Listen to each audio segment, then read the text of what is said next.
Candice, how about you? When did your love for this type of music start? I never heard of Renaissance music before I met Richie.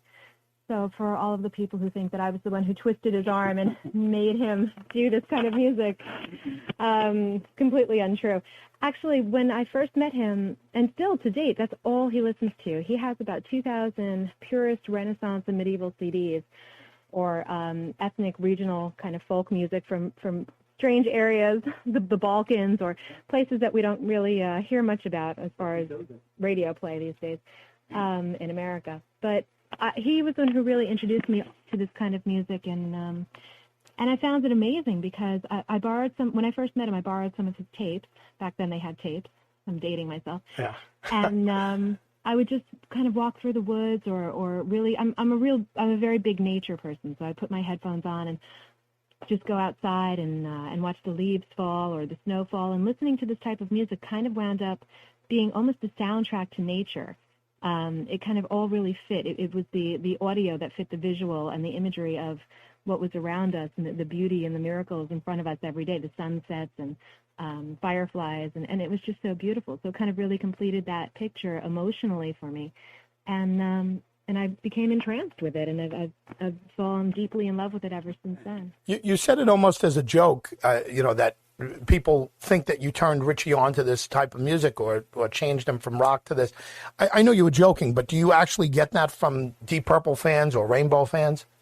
We used to. In the beginning you did. In the beginning, a lot of people said that, which is ironic because... I used to just call her Yoko. I was going to say Yoko. I didn't want to... Yeah.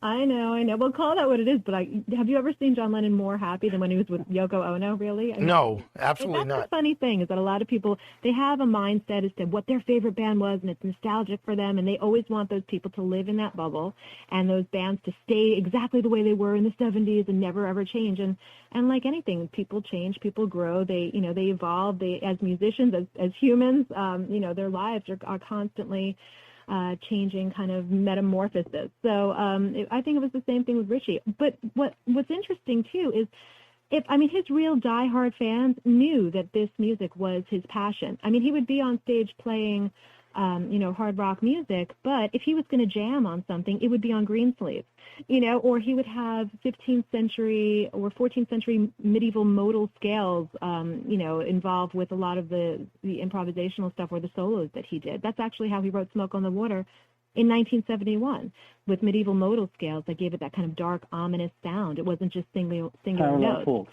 Yeah. Parallel fourths. Thank you, dear. So, which is pretty ironic, because when he wrote that, 1971 was the year I was born, so I don't really think I had much influence on him at that point.